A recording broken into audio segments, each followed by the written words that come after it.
আসসালামু আলাইকুম। তো আজকের ভিডিওটি হচ্ছে ইউটিউবে 5টি ভুল সেটিং, যে সেটিংগুলো আমরা না করে ভিডিওগুলো আপলোড করি। দেখেন ইউটিউবে যে আমাদের ভিডিওগুলো পোস্ট করে এটা তো আপনারা জানেন, মানে কিভাবে পোস্ট করে। এবার আসুন দেখেন, আমরা যদি একটা ভিডিও আপলোড করি তারা কিন্তু সঠিক অডিয়েন্সের কাছে ভিডিওটা পৌঁছে দেয়। সঠিক অডিয়েন্স হচ্ছে, আমরা যদি রান্নাবান্নার ভিডিও ছাড়ি তাহলে যারা রান্নাবান্নার ভিডিও সবসময় দেখে থাকে তাদের কাছে কিন্তু আমাদের ভিডিওগুলো পৌঁছে দেয়, যারা রান্নাবান্নার ভিডিওগুলো দেখে। আবার যারা ছোটোদের ভিডিও দেখে তাদের ইউটিউব কিন্তু ছোটোদের ভিডিওই তাদের কাছে দেয়, আর যারা বড়দের ভিডিও দেখে থাকে তাহলে বড়দের ভিডিওই তার কাছে দেয়। এরকম কিন্তু কিন্তু আমাদের কিছু ভুলের জন্যই আমাদের ভিডিওগুলো সঠিক অডিয়েন্সের কাছে যায় না। দেখেন ইউটিউব অ্যালগরিদম সবসময় পছন্দ করে আপনি চ্যানেল অনুযায়ী, ভিডিও অনুযায়ী সব কিছু ব্যবহার করেন, তাহলে তারা বুঝতে সক্ষম হবে যে এই ভিডিওটা অমুকের জন্য। দেখেন আপনি একটি রান্নাবান্নার ভিডিও ছাড়লেন বা ধরেন একটা কিছু ছাড়লেন, সেটা দিয়ে রাখলেন ছোটোদের ভিডিও, মানে মেড ফর কিডস, এটা যদি দিয়ে থাকেন তাহলে তখন কিন্তু তারা এটা কার কাছে দিবে? ছোটোদের কাছে দিবে। আর ছোটরা দেখলে কি হবে? এটা সাবস্ক্রাইব হবে? কিচ্ছু হবে না, কারণ এই ভিডিওটা তাদের জন্য নয়। এই কারণে আমাদের এই সেটিংগুলো খুবই গুরুত্বপূর্ণভাবে করতে হবে। তো সেটিংয়ের ভিতরে যদি আপনারা চান, প্রথমত আপনার ফোন দিয়ে আমি দেখাই। ফোনে চলে যাবেন, যাওয়ার পর আপনার চ্যানেলে চলে যাবেন। চ্যানেল থেকে দেখবেন এখানে ইউটিউব স্টুডিও, যে ইউটিউব স্টুডিওতে যাবেন, যাওয়ার পরে নিচের দিকে দেখবেন সেটিং বলে একটি অপশন, সেই সেটিংয়ে ক্লিক করবেন। সেটিংয়ে ক্লিক করলেই চ্যানেল বলে অপশন দেখতে পারবেন, সেখানে আসবেন। এখানে মেন যে বিষয়টা, এখানে যে স্ক্রিনে যেটা দেখতেছেন, এখানে চ্যানেল কিওয়ার্ডস দেখতে পাচ্ছেন। চ্যানেল কান্ট্রির নিচে হচ্ছে চ্যানেল কিওয়ার্ডস। তো চ্যানেল কান্ট্রিটাও অনেকে ভুল করে থাকেন। দেখেন আপনার এই কান্ট্রিটা যদি বাংলাদেশি হয়ে থাকেন তাহলে বাংলাদেশ দিবেন, কারণ বাংলাদেশ দিলে এই ভিডিওগুলো বেশিরভাগ বাংলাদেশিদের কাছেই পৌঁছে যাবে, বেশিরভাগ হয়ে থাকবে কিন্তু এরকম, কারণ আপনার ভাষাটাই হচ্ছে বাংলা, এদের কাছে বেশিরভাগ যাবে। অন্যান্য জায়গাও যাবে কিন্তু সবচেয়ে বেশি বাংলাদেশেই যাবে। এর জন্য কান্ট্রিটা একুরেট দেওয়ার চেষ্টা করবেন সব সময়, এটা দিয়েই থাকবেন। তারপরে হচ্ছে চ্যানেল কিওয়ার্ডস, নিচে দেখতে পাচ্ছেন। দেখেন আপনার চ্যানেলটা কোন ধরনের। একটি চ্যানেল বা একটা ভিডিও ভাইরাল হয় কিওয়ার্ডসের উপরে। তো এখানে চ্যানেলের ক্ষেত্রে যদি আপনারা চ্যানেল কিওয়ার্ডসের ক্ষেত্রে যদি আপনার চ্যানেলটা কোন ধরনের, যেহেতু আমি টেক ভিডিও আপলোড করি তাহলে এখানে আমার বাংলা টিউটোরিয়াল বা দেখা যায় গ্রাফিক্স ডিজাইন, ইউটিউব টিপস, এই ধরনের চ্যানেল কিওয়ার্ডস আমি দিতে পারি। এবং আমার চ্যানেল অনুযায়ী 3-4টা যেমনি বানিয়ে আমার চ্যানেলটার নামটাই সেটাও আমি এখানে ব্যবহার করতে পারি। এই যে এইভাবে যেভাবে দেখতেছেন এইভাবে কিন্তু ব্যবহার করতে পারেন। অবশ্যই এগুলো ব্যবহার করবেন, এগুলো ব্যবহার করা অনেক ভালো। আপনার চ্যানেলটা ভাইরাল হওয়ার দিক দিয়ে সবচেয়ে গুরুত্বপূর্ণ ভূমিকা রাখে এই কিওয়ার্ডসগুলো। কারণ দেখে থাকবেন অনেক সময় একটা কিছু লিখে সার্চ দিচ্ছেন বা আপনার চ্যানেলটা লিখে সার্চ দিচ্ছেন, আপনার চ্যানেলের সাথে অন্য একটি চ্যানেল একটু মিল আছে কিন্তু তারটা আসছে আপনারটা আসে নাই, হয়তো তারটা ভিউজ একটু সাবস্ক্রাইব বেশি, তারটা আসছে আপনারটা আসে নাই। কারণটা কি? সে এগুলো ব্যবহার করছে তার কিওয়ার্ডসে। এর জন্য এগুলো ব্যবহার করার চেষ্টা করবেন।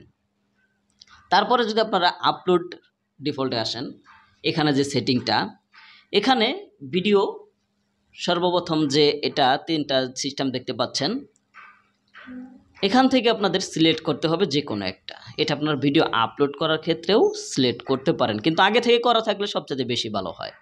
দেখেন উপরেরটা বোঝাচ্ছে আপনি সবসময় এটাতে ভিডিও আপলোড করবেন ছোটোদের জন্য, এবং ছোটোদের জন্য ভিডিও আপলোড করা হচ্ছে এটা। আর দ্বিতীয়টা হচ্ছে এটা বড়দের জন্য ভিডিও, সবসময় বড়দের ভিডিও আপলোড করা হবে। আর নিচেরটা হচ্ছে দিয়ে রাখলে, মানে পরবর্তী আপনি যে কোনো একটা দিয়ে করতে পারবেন আর কি।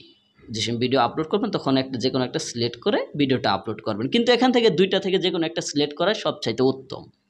যদি আপনি ছোটোদের হয়ে থাকে তো ছোটোটা সিলেক্ট করে দিবেন। সবসময় ছোটোদের জন্য এই চ্যানেলের ভিডিওটা আপলোড হবে, ইউটিউব বুঝতে পারবে যেটা ছোটোদের জন্য এই চ্যানেলটা, তার মানে কি হবে? আপনার ভিডিওগুলো ছোটোদের কাছে যাবে। আর যদি দেখা যাচ্ছে ছোটোদের দিয়ে আপনি বড় ভিডিও ছেড়ে থাকেন, তাহলে ছোটোদের কাছে যখন যাবে ভিডিওটা, বলেন এবার কি হবে আপনার ভিডিওটা? তারা কি দেখবে? দেখলেও যে কোনো একটা স্ট্রাইক আসার সম্ভাবনা আছে, কারণ এটা ছোটোদের জন্য নয়। আপনি কিসের জন্য দিয়ে রাখছেন? ছোটরা দেখে এটা ক্ষতিগ্রস্ত হবে, এর জন্য একটা স্ট্রাইকও আসতে পারে। তাহলে কত বড় একটা গুরুত্বপূর্ণ এটা জিনিস। তো যে যে ধরনের ভিডিও আপলোড করে সেটা এখানে সিলেক্ট করে দিবেন। তো তারপরে যেটা সেটা হচ্ছে চ্যানেল ক্যাটাগরি। চ্যানেল ক্যাটাগরিটা দেখেন, আমি তো বললামই আপনার সব কিছু অ্যাকুরেট দেওয়ার চেষ্টা করুন, কারণ ইউটিউব যাতে জানে এই ভিডিওটা অমুকদের জন্য। যারা এন্টারটেনমেন্ট দেখে থাকে, বা যারা কমেডি দেখে থাকে, বা যারা নিউজ দেখে থাকে, পলিটিক্স দেখে থাকে, বা যারা টেকনোলজি ভিডিও দেখে থাকে, যারা ব্লগ ভিডিও দেখে থাকে, তাদের জন্য কিন্তু আলাদা আলাদা ক্যাটাগরি এখানে রয়েছে, দেখতে পাচ্ছেন। যদি আপনি ক্যাটাগরিটা সিলেক্ট করেন তাহলে যে যে ক্যাটাগরির ভিডিওগুলো দেখতেছে তাদের কাছে ইউটিউব আপনার সেই সমস্ত ভিডিওগুলো দিবে তাদের কাছে, কারণ আপনি ভিডিওই করেন এই ক্যাটাগরির আর সে দেখতেছেও এই ক্যাটাগরির, তাদের কাছে কিন্তু দিবে। যদি আপনার ক্যাটাগরি অনুযায়ী ভিডিওটা না হয় তাহলে তারা কি করবে, ভিডিওটা দেখবে না তাদের কাছে দেওয়ার ফলে। তাহলে আমাদের কি করতে হবে, ক্যাটাগরিটা ঠিকভাবে দিতে হবে এবং ক্যাটাগরি অনুযায়ী আমাদের চলতে হবে, তাহলেই ভিডিও ভাইরাল হওয়ার ক্ষেত্রে সবচেয়ে বেশি গুরুত্বপূর্ণ ভূমিকা রাখবে। কারণ ইউটিউব যেহেতু তাদের কাছে ভিডিওটা দেখবে, তারা কিন্তু দেখবে যদি আপনার সব কিছু মিল থাকে। আর যদি মিল না থাকে, দেখা যাচ্ছে টেকনোলজি ভিডিও ব্লগ ভিডিও আপনি দিয়ে রাখছেন, কমেডি যারা দেখে তাদের কাছে ব্লগ ভিডিওটা দিয়ে দিল, তাহলে তারা যখন দেখবে হয়তো একটু দেখে বের হয়ে আসবে, থেকে কি ওই যে 1-2টা ভিউ আসলো একবারে থেমে গেল, কারণ তারা তো দেখেই নাই। দেখলে তো আরও অডিয়েন্সরা দেখবে। যখন একটা ভিডিওতে ভিউ ওয়াচ টাইম ঠিকভাবে আসবে, ওয়াচ টাইমটা ঠিকভাবে আসবে, 10টা ভিউ হয়েছে, 10টা ভিউ থেকে যখন ওয়াচ টাইমটা ঠিকভাবে আসবে তখন আপনার ভিডিওটা অটোমেটিক আরও ভিউ বাড়বে। তাহলে এগুলো খুব গুরুত্বপূর্ণভাবে ভূমিকা পালন করে, এইগুলো দেওয়ার ক্ষেত্রে খুব ভালোভাবে দিবেন। তারপর হচ্ছে ভিডিওর ভাষা।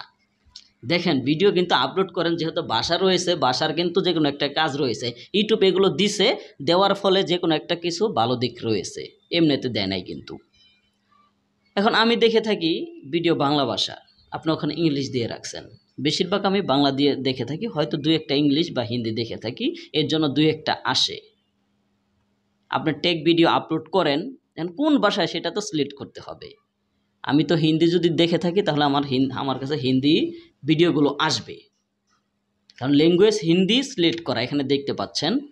আর যদি বাংলা সিলেক্ট করা থাকে, আমি যদি বাংলা দেখে থাকি তাহলে আমার কাছে বাংলাটাই আসবে। তাহলে এটাও কিন্তু খুব গুরুত্বপূর্ণ জিনিস, এটা আমাদের ব্যবহার করতেই হবে। দেখেন ভাষাটাই হচ্ছে মেন, আপনি কোন ভাষায় ভিডিওটা আপলোড করতেছেন সেই ভাষায় যদি না বুঝতে পারে ইউটিউব, তাহলে কি হবে, কার কাছে ভিডিওটা দিবে? যে হিন্দি দেখতেছে তার কাছে, সে তো দেখবে না আপনার ভিডিও, কারণ সে তো হিন্দি দেখে অভ্যস্ত নয়, ইংলিশ দেখে অভ্যস্ত নয়, সে বাংলা দেখে অভ্যস্ত। তাহলে আপনার বাংলায় সিলেক্ট করতে হবে। যে যে ধরনের ভিডিও তৈরি করেন সেই ধরনের ল্যাঙ্গুয়েজ ব্যবহার করবেন, যেহেতু ইউটিউব এটা একটা সিস্টেম দিয়েছে, তাহলে বেশি ভালো হয়। তো তারপরে দেশের কথা তো বললামই, এই বিষয়গুলো মানে এই 5টা বিষয়গুলো যদি আপনারা সঠিকভাবে কাজ করেন, এই 5টা বিষয় যদি মেনে কাজ করেন, তাহলে সফলতা আপনার কাছে আসবেই। এই 5টা বিষয় জাস্ট, আর বাড়াবো না ভিডিওটি। সবাই ভালো থাকবেন, সুস্থ থাকবেন, আল্লাহ হাফেজ।